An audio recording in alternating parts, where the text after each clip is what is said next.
கீர்த்தனா வந்து ஆய்வுக்கு போறாங்க. ஆய்வுக்கு போறதுல ஒரு சிக்கலும் இல்ல. ஆய்வுக்கு போறப்ப அங்க இருக்கக்கூடிய ஒரு மாணவிட்ட ஒரு குழந்தைகிட்ட கேக்குறப்ப வந்து வாட் இஸ் ஒரு ஃபாதர் அப்படின்னு கேக்குறாங்க. Your name is what? English தெரியாதா? உன் பெயர் என்ன? அது ஆங்கிலத்துல பார்த்தா அது இலக்கணம் வரல. அதுல வந்து வாட் இஸ் ஒரு ஃபாதர்ங்கறாங்க.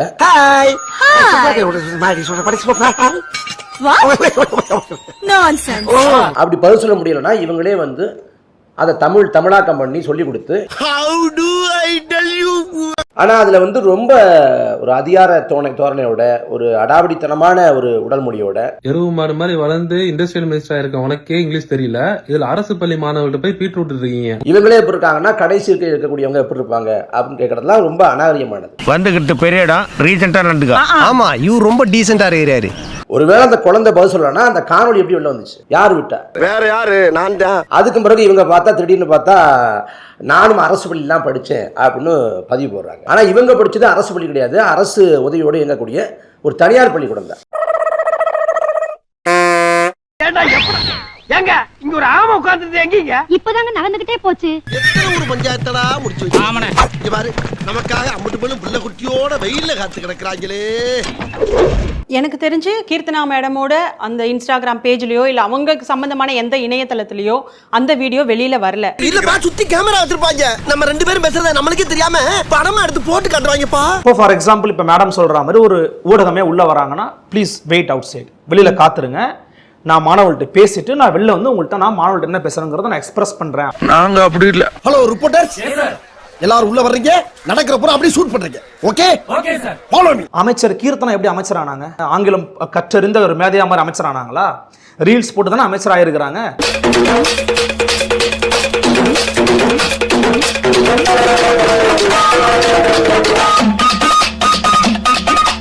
எந்த இடத்துலயுமே இந்த வீடியோ வெளியானதற்கு நான் வருத்தம் தெரிவிச்சேன்னு ஒரு வார்த்தை இல்ல.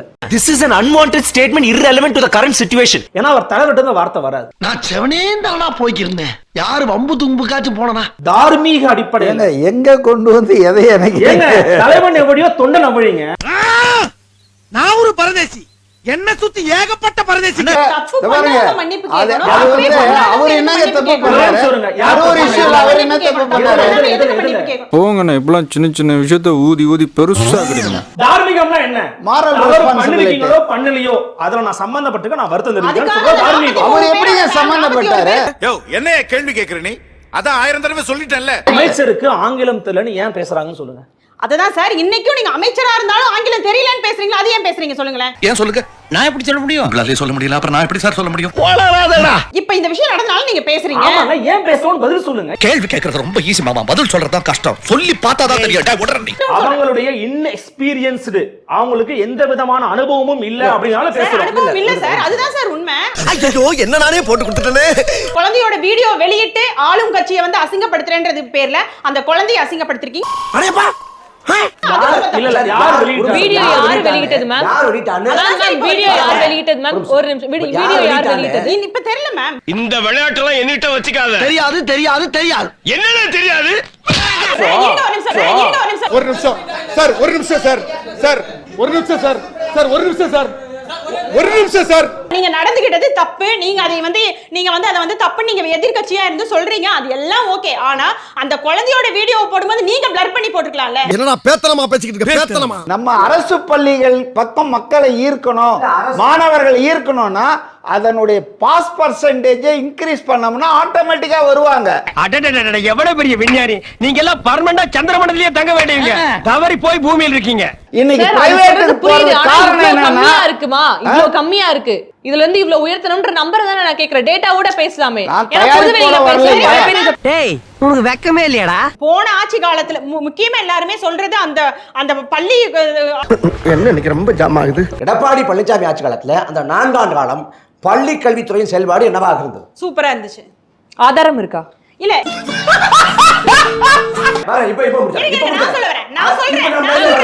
தள்ளி கிழிச்ச காத்துல தள்ளிக்கிட்டு இருக்க உடனே சூப்பரா இருந்துச்சு. நீங்க ஆதாரம் இருக்கா? நான் சொல்ல வரேன். எதனால ஏதாவது ஒரு ரீசன் பெர்ஃபார்மன்ஸ் பண்ண வர்றா. இவர் ஏதாவது சொல்றேங்கறாரு. சொல்லு, நீ தான் தைரியமான ஆளத்தை சொல்லு. நீங்க எதை தெரியுமா எடுத்துக்கணும்? இருக்கணும், டிஎம்கே ஆட்சியில எப்படி இருந்ததோ ஏடிஎம்கே ஆட்சியில எப்படி இல்லைங்க, இருந்ததோ அது இல்லைங்க. கிடையாது. இன்னைக்கு கல்வித்துறை அமைச்சர் ராஜ்மோகன் அதை எப்படி கொண்டு போயிட்டு இருக்காருன்றது தான் முக்கியம். இந்த வீடியோ வந்து பாருங்களா. என்னன்னு பாக்குறீங்களா? நம்ம ராஜ்மோகன் அண்ணன் இருக்கார் இல்லையா, அவரோட பேஜ் தான். இங்க பாருங்க அண்ணனோட ஃபாலோவர்ஸ் லிஸ்ட. என்னமா வாழ்ந்திருக்கான் ரசிச்சு ரசிச்சு. அந்த கட்டையை பார்த்தா தான் அந்த கட்டை வேகும். 1 லிட்டர் பெட்ரோல் வாங்கி ஊத்துனா இந்த கட்டை எப்படி வேகும்னு பாக்குறியா? அண்ணா உன் டேஸ்டே வேற லெவல் டேஸ்ட்ண்ணே. போங்க, எனக்கு ஒரே வெக்கமா வருது. அது ஏன்னா இவ்வளவு அன்ஃபாலோ உடனே அன்ஃபாலோ பண்ணிட்டே இருக்க? மாட்டிக்கிட்டியா பங்க? டேய் ஈனங்க பயல சத்தியம் பண்றா, நீ எல்லாம் பெரிய மனுஷன். இன்னைக்கு கல்வித்துறை அமைச்சர் ராஜ்மோகன் அதை எப்படி கொண்டு போயிட்டு இருக்காருன்றது தான் முக்கியம். ரெண்டா பிரிச்சா இடையில வர பகுதி பேரே இடை. இந்த மனித உடல் இருக்கு பாருங்க, இதை 4ஆக பிரித்தால் கடைசியில் வரும் கால் பகுதி, அதனால இதுக்கு பேர் கால். பூமியில் சாய்கிற போது முதலில் முட்டுகிற இடம், அதனால இதுக்கு பேர் முட்டி. கால் பகுதியும் முட்டியும் உடலோடு தொட்டு கொண்டு இருக்கும் இடம் தொடை. வா இரு வயிறு. பாத்தீங்களா எங்க எஜுகேஷன் மினிஸ்டரோட ஸ்பீச்ச? உங்க அன்பில் மகேஷால அப்படி பேச முடியுமா? கேக்குடா முடியுமா? முடியாது. இருடி வரேன். அப்புறம் அடுத்தது கால். உடம்ப 4 துண்டா போட்டா இது கால் பகுதி, அதனால இது கால். கீழே விழுந்த உடனே முதல்ல முட்டுது, இது முட்டி. அப்புறம் இது அரை. உடம்ப பாதியா வெட்டினா இது அரை. இந்த அரையையும் இந்த காலையும் தொடுக்கிற பணியை செய்வதால் இது தொடை. அதுக்கு மேல வயிறு. வர்றதெல்லாம் கொஞ்ச நேரம் இங்க இருக்குது. வா இரு, அதனால இது பேர் வயிறு. என்ன சிம்ரன் இதெல்லாம்? பழைய பட்டிமன்றத்துல இருந்து கண்டென்ட் எடுத்து பேசுறதெல்லாம் ஒரு பொழப்பா? பேசுறதெல்லாம் பொய், பண்றதெல்லாம் பித்தலாட்டம். இதுல அந்த கட்சியில இவர் தான் ஆக சிறந்த பேச்சாளராம். ரோட்ல துப்புற மாதிரி துப்பிட்டு போறா. இத்தனை வருடங்கள்ல வந்து மருத்துவர்கள் எதுக்கோ போராட்டம் பண்ணியிருக்காங்க, பணி நியமனம் பண்ணணும்னு சொல்லி போராட்டம் பண்ணியிருக்காங்க, எதுக்கோ பண்ணியிருக்காங்க. ஆனா தயவு செஞ்சு எங்களுடைய மருத்துவமனைகளுக்குள்ள ரீல்ஸ் எடுக்க வேண்டாம்னு கோரிக்கை வச்சு போராட்டம் பண்ணக்கூடிய ஒரு சம்பவம் இந்த ஆட்சியில் தான் அரங்கேறி இருக்கு. எவ்வளவு பெரிய கேவலம் தெரியுமா? அங்க இருக்கிற பேஷண்ட்ஸ் இந்த மாதிரி வந்து போராட்டம் பண்ணியிருந்தா இங்க வராதீங்க, வந்து ரீல்ஸ் எடுக்காதீங்க. ஏன்னா Patients எப்படி போராட்டம் பண்ணுவாங்க? அவங்களே முடியலன்னு தானே பேஷண்ட்ஸ் கூட இருக்கிறவங்க மேம், கூட இருக்கிறவங்க ஐயோ உள்ள வர வேண்டாம், இவங்க அட கொஞ்சம் சும்மா இருயா, மனப்பாடம் பண்ணி ஓட்டிக்கிட்டு இருக்கேன். வந்து இவங்க வந்து ரீல்ஸ் இது எடுக்க முறையான பதிலா எடுத்துக்கவா? முறையான பதிலா இருக்கா? ஃபுல்லா சொன்னதுக்கு அப்புறம் நீங்க முறையானதா இல்லையா நீங்க எடுத்துக்கோங்க. பாடு பாடி தொலையும். உள்ள வந்து எடுக்க வேணாம்னு சொல்லுங்க. ஏன்னா எங்களுக்கு வந்து அவங்க வந்து இப்ப நான் என்ன உங்கள்கிட்ட சொல்றது, வந்து எங்களுக்கு மருத்துவம் பாக்குறது வந்து தடைப்படுது அப்படின்லாம் சொல்லி கூட இருக்கவங்க சொல்லியிருந்தா பரவாயில்ல. இந்த டாக்டர்ஸ் இந்த செவிலியர்ஸ் எல்லாம் சொல்றாங்க. ஏன் சொல்றாங்கன்னா அவங்க பண்ற தப்பெல்லாம் வெளியில வந்துருது இதனாலன்றதுனால வேணாம்னு சொல்லி சொல்றாங்க. பைத்தியக்காரத்தமா பேசிட்டே கூடாது. நானும் பார்த்துட்டே இருக்கேன், பைத்தியம் மாதிரி பேசிட்டு இருக்கீங்க. நிறைய இடத்துல போய் அவங்க வந்து ஆய்வு பண்ணும்போது பேஷண்ட்ஸ் வந்து சொல்றாங்க, மேடம் திட்டுறாங்க, தகாத வார்த்தையில பேசுறாங்க, மரியாதை கொடுக்க மாட்டேன்றாங்க, அவ்வளவு கம்ப்ளைண்ட்ஸ் கொடுக்குறாங்க. அதெல்லாம் மீடியால வருது. நான் பார்க்கல. நல்லதா போச்சுப்பா. சத்தியமா நான் பார்க்கல. பாக்கல போங்கடா, அதையடா கூப்பிட்டு சொல்லிக்கிட்டு இருக்கீங்க. இதெல்லாம் தடுக்கணும்னா என்ன பண்ணணும்? யாரும் உள்ள வரக்கூடாது. ஆனா அதுக்காக இவங்க உள்ள போய் ரீல்ஸ் எடுத்து போடுறது ரைட்டுன்னு நான் சொல்ல வரல. ஏதோ பேசுறதுக்காக நான் பேசிட்டு இருக்காத. ஒரு செய்தி நிர்மல் குமார் உள்ள எடுக்கலாங்கிறார், ரீல்ஸ் எடுக்கலாம் தவறு இல்லைங்கிறார்.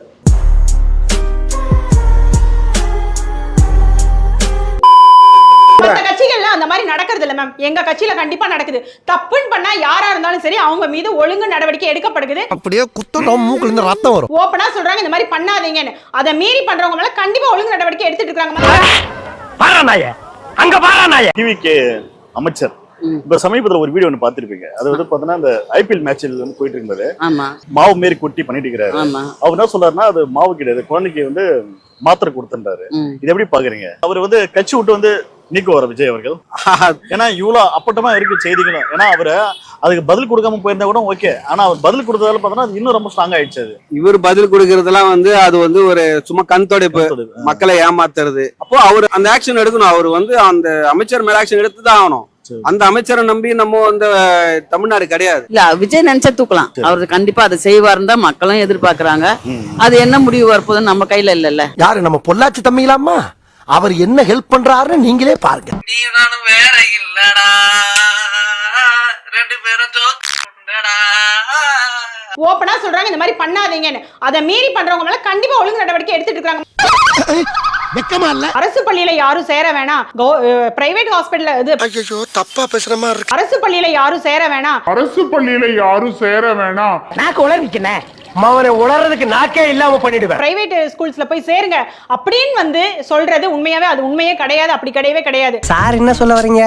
இவங்க சொன்ன மாதிரி ஸ்போக்கன் இங்கிலீஷ் கிளாஸ் எடுக்கிறதும், அதுக்கப்புறம் வந்து கல்வி தரத்தை உயர்த்துறதும், பில்டிங்ஸை வந்து நல்லபடியா கட்டி கொடுக்கறது, இப்படி எல்லாம் இருந்தா கண்டிப்பா நிறைய ஸ்டூடெண்ட்ஸ் வந்து கவர்மெண்ட் ஸ்கூல்ல சேரதுக்கு வாய்ப்பு இருக்கு. அது கண்டிப்பா இந்த 5 வருஷத்துல நடத்தி காட்டுவாங்க.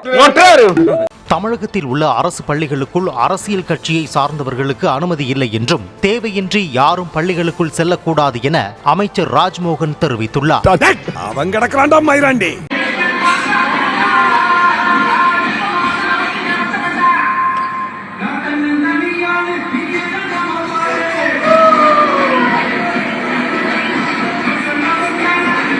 என்ன சார் நடக்குது? அதிகாரிகளா இருக்கீங்களா இல்லையா?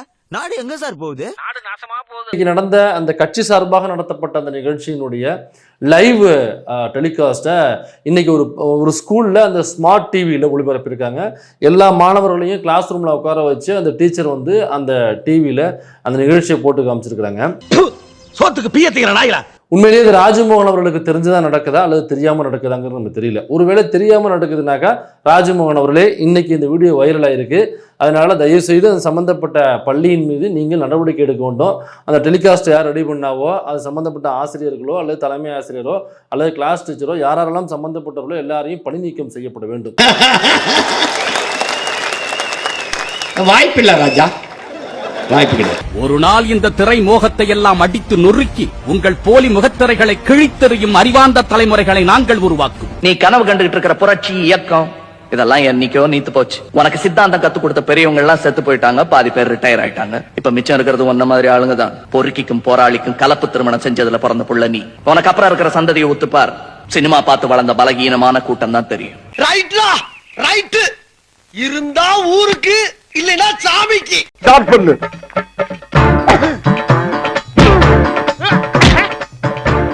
இங்கிட்டு வா. அப்படியா.